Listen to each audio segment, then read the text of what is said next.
Objek wisata di kawasan Geopark Ciletuh Palabuhan Ratu, Kabupaten Sukabumi terkenal dengan keindahannya. Untuk menuju ke tempat tersebut, perjalanan akan menempuh ruas jalan provinsi yang melewati tanjakan Cipeucang. Jalan ruas provinsi itu menyajikan pemandangan seperti kawasan hutan, pesawahan, perbukitan dan permukiman khas wilayah Pajampangan.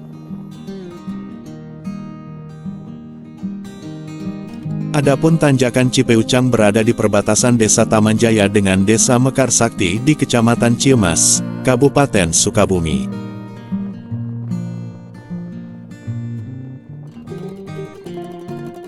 Jauh sebelum beraspal mulus seperti saat ini, ada kisah dari dibukanya jalan tersebut khususnya saat di titik tanjakan Cipecang. Dulu ruas jalan tersebut masuk wilayah Desa Ciwaru. Namun setelah itu ada pemekaran menjadi Desa Mekarjaya, Desa Tamanjaya serta Desa Mekarsakti.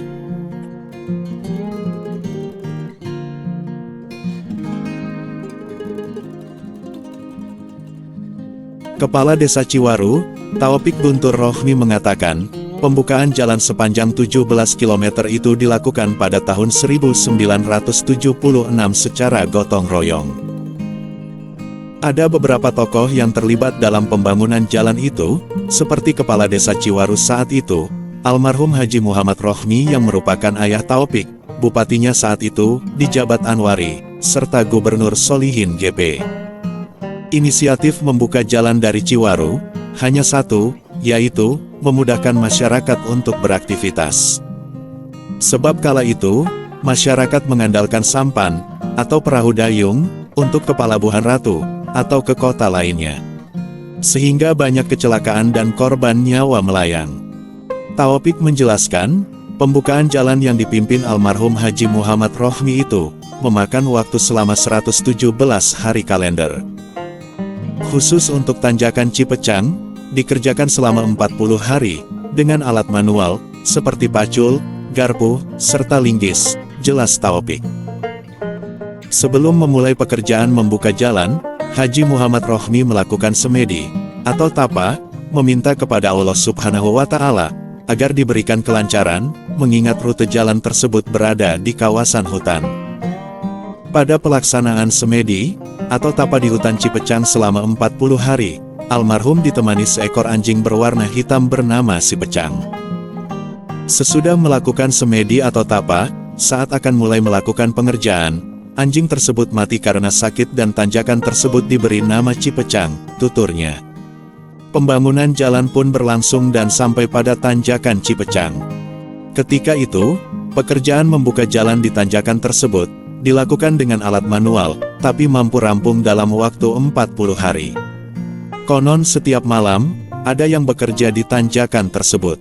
Siangnya sama warga, namun untuk malam entah siapa, yang pasti almarhum yang mengetahuinya, bebernya. Setelah tanjakan Cipecang dilalui, dan pembukaan jalan rampung, berlanjut pengerasan pada tahun 1977. Sebagian besar pengerasan jalan tersebut, dilakukan oleh swadaya dan dibantu oleh pihak PT PN 8, Perkebunan Ciamas, kata Taufik. Jalan tersebut, berstatus jalan kabupaten, sekitar tahun 1985. Kemudian statusnya berubah menjadi provinsi pada tahun 2015. Sosok Haji Muhammad Rohmi. Haji Muhammad Rohmi menjabat Kades Ciwaru tahun 1972 sampai tahun 1979, periode pertama. Dia kembali mendapat amanah sebagai Kades untuk periode kedua, melalui aklamasi. Lalu pada tahun 1982, Haji Rohmi mengundurkan diri, sebagai Kades, dan pindah tempat tinggal ke Tamanjaya, melanjutkan hidup bertani jeruk. Pada tahun 1990, Haji Rohmi kembali ke Ciwaru, dan membuat rumah dekat minimarket, yang sekarang jadi gedung sarang walet. Intinya ada pesan, bahwa dengan gotong royong, semua pekerjaan untuk kebaikan dan kepentingan umum, bisa diselesaikan, pungkasnya. Demikian sekilas cerita tentang Cipecang dan Ciwaru, mudah-mudahan bermanfaat. Dan jangan lupa subscribe channelnya.